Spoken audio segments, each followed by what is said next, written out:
Ô, Matheus, e aí a pergunta que fica é justamente nesse ambiente mais de incerteza, de volatilidade, né? Se tem algum tipo de estratégia para o investidor comum, para os nossos telespectadores, para fazer esse tipo de proteção. Porque a gente sabe que em fundos, a gente sabe que grandes investidores, eles adotam a diversificação internacional, fazem hedge, tem algum tipo até mesmo de possibilidade de uma proteção, né, mais abrangente.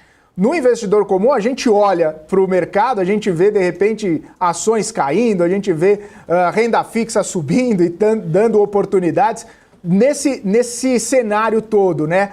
O que sobraria, né, para nós, investidores de pessoa física comuns, assim, para tentar ou não perder muito com a volatilidade ou até mesmo aproveitar algum tipo de oportunidade? Perfeito.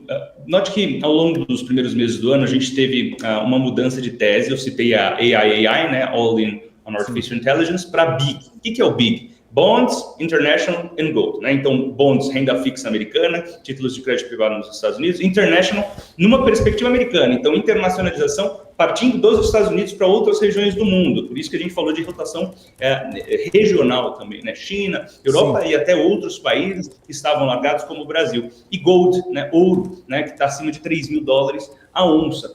Eu ainda acredito que essas sejam teses válidas. No interior dos Estados Unidos, não abandonar completamente tecnologia, porque já caiu bastante, né? E eventualmente a gente pode ter uma volta, né, de interesse dos investidores, principalmente a depender de como for, né, as notícias envolvendo a guerra comercial ao longo das próximas semanas. Mas olhar para outros setores que ficaram para trás nessa dinâmica de rotação, né? Então, quem ainda não andou demais, né?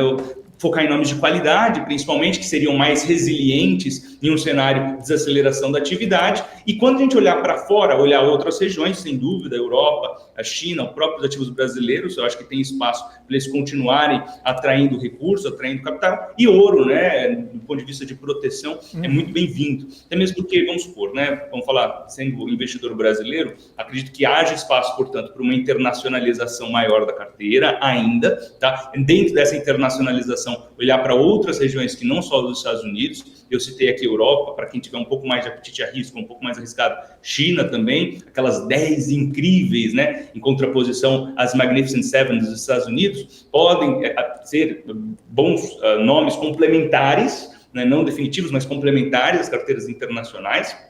Aqui no Brasil, um caixa robusto, né, bem-vindo, porque a gente está pagando 2 dígitos de juros e deve ter juros elevados por mais tempo, principalmente por conta das medidas do governo estimulativas, que estão quase como acelerando com o freio de mão puxado, né, e acabam tornando a inflação mais resiliente, tirando a eficácia monetária. Tudo isso para falar que o nosso caixa vai continuar rendendo bastante por mais tempo. Tem, claro, ativos de risco brasileiro muito atrativos, também focados em qualidade, assim como o que ficar nos Estados Unidos focar em qualidade, e daí como uma proteção, principalmente por conta dessa guerra comercial e também de atritos geopolíticos que nós temos acompanhado, né, com a possibilidade de cessar fogo ou não na Ucrânia, com o rompimento do cessar-fogo na faixa de Gaza, com a possibilidade eventual nos próximos anos de uma incursão militar chinesa em Taiwan, né? Tudo isso escalada geopolítica que pode fazer com que os investidores voltem a procurar no ouro um refúgio, um porto seguro, um safe haven, como ele sempre foi, né? A reserva de valor mais tradicional da história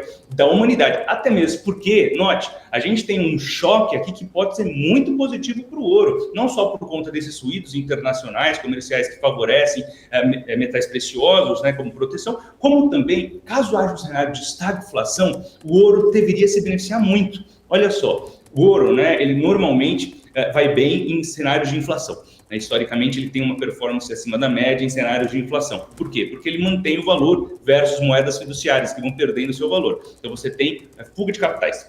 Outro vetor que é importante também para o ouro, queda dos juros, né? Queda dos juros também é importante. E se houver um cenário de fraqueza relativa da economia, eu entendo que haja espaço para o FED voltar a cortar juros, ainda que ele conviva com uma resiliência inflacionária maior, né? Então ele pode cortar não tanto quanto se pressupunha, mas cortar na margem também poderia vir a beneficiar o ouro, né? Então o cenário de estagflação pode ser sim benéfico para metal precioso. Por isso, eu acredito que aqui, como proteção de carteira, possa ser bem-vindo para complementar. Matheus, já andou demais, já está acima de $3.000 a onça. Ainda vale a pena? Ainda vale a pena, até mesmo porque, do ponto de vista de alocação patrimonial, a adição de ouro nas carteiras, aos portfólios, balanceia, reequilibra a relação de risco e retorno, né? Ou seja, se a gente levantar os dados estatísticos das carteiras, elas se beneficiam do ponto de vista de relação de risco e retorno quando você adiciona um pouco de ouro nelas. É claro que tem um ponto ótimo, porque é um metal precioso bem volátil, mas ainda assim é atrativo, né, do ponto de vista estrutural, carregar ouro na carteira, mesmo no patamar atual.